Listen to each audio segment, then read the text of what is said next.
Picture this: three young girls standing together in what looks like a perfect family photo from 1991. Their smiles are bright. Their clothes are neat. Everything seems normal until you look closer, much closer. When digital experts enhanced this image decades later, they found something that made grown historians step away from their computers in shock. What they discovered hiding in plain sight changed everything we thought we knew about this family. The photo came to light in 2019 when estate sale buyer Marcus Chen purchased an old photo album from a house clearance in Oregon. The album belonged to the Whitmore family. Marcus was just looking for vintage items to resell online. He scanned dozens of family photos to list them on auction sites. Most were typical 1990s snapshots. Birthday parties, holidays, school events, nothing special. But one photo caught his attention. Three sisters posed in front of their family home. The oldest looked about 12. The middle sister appeared to be 9. The youngest was maybe 6 years old. All three wore matching blue dresses. Their hair was perfectly styled. Their smiles looked genuine and happy. The photo seemed to capture a perfect moment in time. Marcus almost skipped right past it, but something felt off. The lighting seemed strange. The shadows did not match the time of day. The background looked slightly blurred in an odd way. Marcus decided to run the image through photo enhancement software. He wanted to clean it up before listing it online. That decision changed everything. When the software finished processing the image, Marcus stared at his screen in disbelief. There, in the enhanced version, was something that should not have been there. Something that made his blood run cold. He immediately contacted local authorities. Within hours, the photo was in the hands of digital forensics experts. Detective Sarah Rodriguez took the case. She had seen many disturbing images in her career, but this one was different. The enhancement revealed what appeared to be a fourth figure in the background, someone who had been almost completely hidden in the original photo. This person was partially concealed behind a tree near the house. The figure appeared to be watching the three girls, studying them. The enhanced image showed enough detail to make out clothing and build, but the face remained unclear. Rodriguez began investigating the Whitmore family. Public records showed that Robert and Linda Whitmore had lived at that address from 1988 to 1994. They had 3 daughters named Emma, Sarah, and Katie. The family appeared normal in every way. Robert worked at the local bank. Linda taught elementary school. The girls attended the same school where their mother worked. Neighbors remembered them as a quiet, friendly family. But as Rodriguez dug deeper, strange details began to emerge. School attendance records showed gaps for all 3 girls during the spring of 1991. The gaps lasted several weeks. When the girls returned to school, teachers noted changes in their behavior. Emma became withdrawn and jumpy. Sarah started having trouble sleeping in class. Katie, the youngest, began drawing disturbing pictures during art time. The family moved away suddenly in late 1991, just months after the photo was taken. They left no forwarding address. The house sat empty for over a year before new owners moved in. None of the neighbors knew where the Whitmores had gone. It was as if they had simply vanished. Rodriguez contacted the FBI. Agent Michael Torres specialized in cold cases involving missing persons. When he saw the enhanced photo, he immediately recognized similarities to other cases from the early 1990s. Cases that had never been solved. Cases involving families who disappeared without a trace. Torres pulled files from similar incidents across the Pacific Northwest. Between 1989 and 1993, at least 7 families had vanished under mysterious circumstances. All involved families with young children. All happened in small towns. All left behind empty houses and unanswered questions. The families seemed to have no connection to each other. But Torres noticed a pattern. Each disappearance happened within months of a family photo being taken.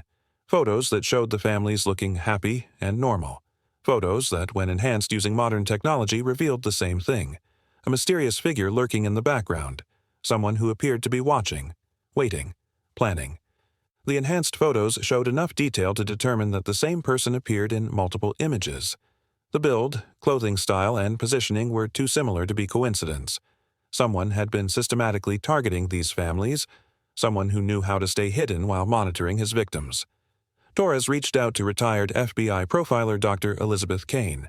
She had worked similar cases during her career. When she examined the enhanced photos, her analysis was chilling.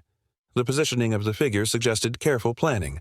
The person knew the family's routines. They knew when photos would be taken. They had studied these families for weeks or months before making their move. Dr. Kane explained that this type of behavior indicated an extremely organized offender, someone who planned carefully and left little evidence. The fact that the families disappeared completely suggested either murder or human trafficking. Neither option offered hope for the victims. The investigation expanded as news of the discovery spread. Families across the country began submitting old photos for enhancement.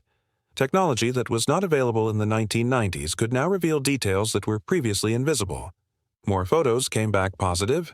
More families had been watched without knowing it. One photo from Washington State showed the figure much more clearly. The enhancement revealed enough facial features to create a composite sketch. The FBI released the sketch to the public. Within days, tips started pouring in. Several people recognized the face. They provided a name that made investigators sick to their stomachs. The name belonged to David Marsh, a traveling photographer who had worked throughout the Pacific Northwest in the early 1990s. Marsh advertised family portrait services in local newspapers. He would spend days in each town, setting up appointments with families. The perfect cover for studying potential victims. The perfect way to gain access to their homes and learn their routines. But Marsh had died in a car accident in 1994. His death had seemed random at the time. A single vehicle crash on a remote mountain road. No witnesses, no explanation for why he lost control. His body was found 3 days later. Case closed, or so everyone thought. Torres investigated Marsh's background more thoroughly. What he found was disturbing. Marsh had no family, no permanent address, no real history before 1987. His identity appeared to be completely fabricated. Fingerprints from his body matched no one in any database. DNA evidence had been lost due to poor storage procedures in the 1990s. David Marsh was a ghost. The car accident scene was re-examined using modern techniques. New evidence suggested the crash might not have been accidental. Skid marks indicated Marsh had tried to avoid something. Paint samples found on his vehicle matched no other cars from the scene. Someone else had been there. Someone who wanted David Marsh dead. This discovery led to an even more disturbing theory. What if Marsh was not working alone? What if he was part of a larger network? What if someone eliminated him when he became a liability? The enhanced photos might not just show evidence of one predator. They might reveal a systematic operation that involved multiple people. Computer analysis of all the enhanced photos revealed something new. The figure watching the families was not always the same person. Careful examination showed different heights, builds, and clothing styles across different photos. At least 3 different people had been involved in monitoring these families. The Whitmore photo showed just one piece of a much larger puzzle. The investigation expanded internationally. Similar disappearances had occurred in Canada and Mexico during the same time period. Enhanced photos from those cases showed the same pattern of hidden watchers. The scope of the operation was far bigger than anyone had imagined. Dozens of families across 3 countries had been targeted by an organized network. Modern investigators believed the network used sophisticated methods for the time period. They had access to fake identification documents. They coordinated their movements across large geographic areas. They had procedures for disposing of evidence and covering their tracks. This was not the work of random criminals. This was a professional operation. The technology that revealed these hidden figures also uncovered other disturbing details. Analysis of the photos showed that many had been altered before development. Backgrounds had been manipulated to hide additional evidence. Some photos showed signs of multiple people being edited out entirely. The families never knew how closely they were being watched. Law enforcement agencies now use these cases to train officers in modern investigative techniques. The Whitmore photo has become a textbook example of how old evidence can yield new answers when examined with current technology. But it also serves as a reminder of how much evil can hide in plain sight. The 3 Whitmore sisters have never been found. Emma would be in her 40s now. Sarah would be approaching 40. Katie would be in her late 30s. Their parents would be in their 70s. Somewhere out there they might still be alive. Or they might have been victims of one of the most sophisticated criminal networks of the 1990s. Recent advances in facial recognition technology have given investigators new hope. The enhanced photos provide enough detail to create digital age progressions of the missing family members. These images have been distributed to law enforcement agencies worldwide. Cold case units continue to follow leads. The search continues. What makes this case particularly haunting is how normal everything appeared at the time. The Whitmores seemed like any other family. Their neighbors had no suspicions. Their friends saw nothing unusual. The horror was hiding just outside the frame of their happy family photos. Watching, waiting, planning. The enhanced photo of the three sisters serves as a powerful reminder that evil often wears the mask of normalcy. It operates in the shadows while we go about our daily lives. It studies us without our knowledge. It plans while we sleep peacefully in our beds. The technology that revealed this truth also shows us how vulnerable we all are to those who wish us harm. Today, investigators continue to analyze old photographs using ever more sophisticated enhancement techniques.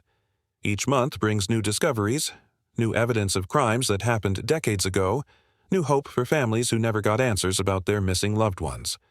The three sisters' photo was just the beginning. The case reminds us that justice may be delayed, but it should never be abandoned.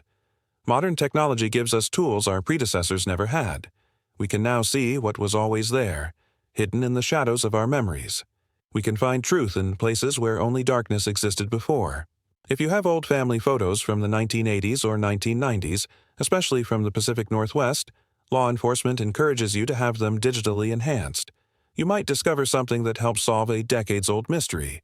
You might find evidence that brings closure to families who have been searching for answers for over 30 years. The three sisters smiled for their family photo in 1991, unaware that their world was about to change forever. Their image now serves as both a warning and a promise.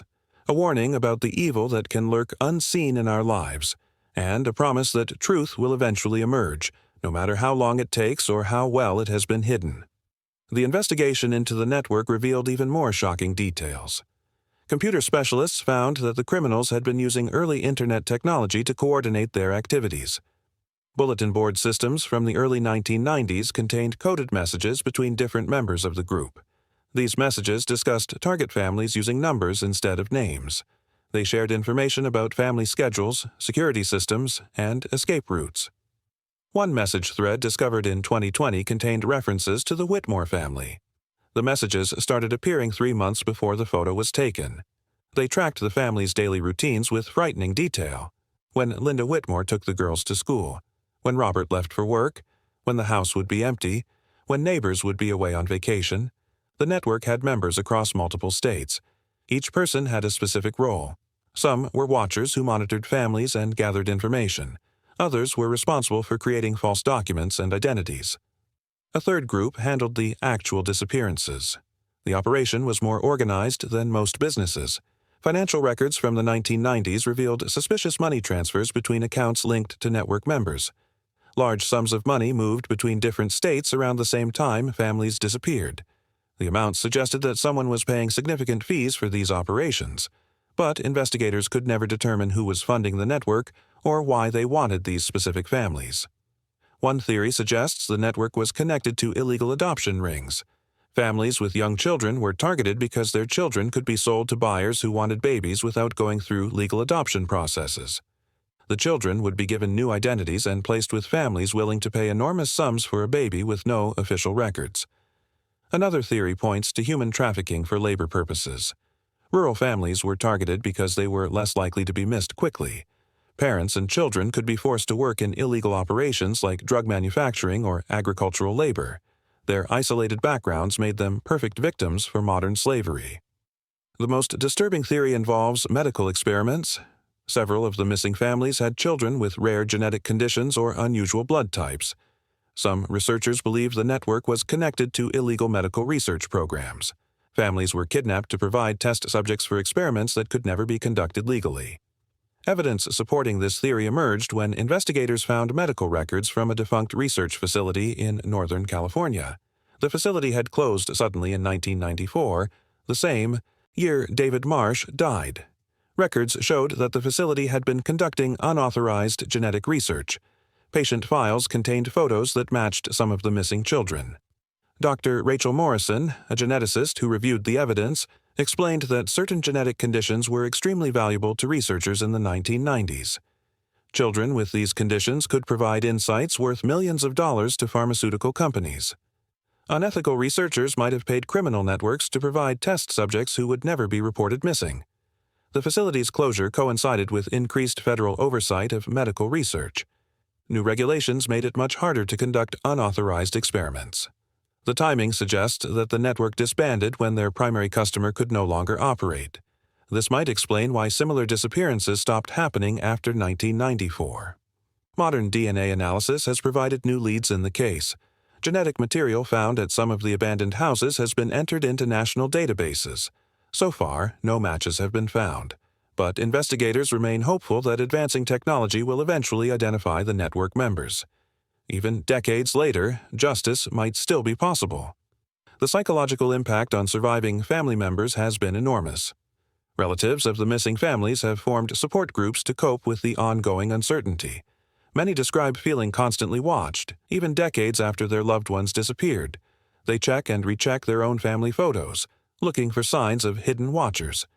Some families have hired private investigators to continue searching for answers. These investigators use the enhanced photo techniques to examine evidence that was overlooked in the 1990s. They have found additional clues, but no definitive answers. The search continues across multiple generations of family members who refuse to give up hope. The case has inspired changes in how missing persons investigations are conducted. Law enforcement agencies now use advanced photo analysis as a standard part of their procedures. They look for hidden details that might reveal important evidence. The techniques developed for the Whitmore case have helped solve other crimes that seemed impossible to crack. What other secrets might be hiding in your old family photos? What horrors might be revealed when modern technology takes a closer look at seemingly innocent memories? The answers might be more disturbing than you ever imagined. Take a moment to like this video if it opened your eyes to hidden dangers. Subscribe for more investigations into mysteries that refuse to stay buried. Comment below and tell us about any strange family photos you might have discovered.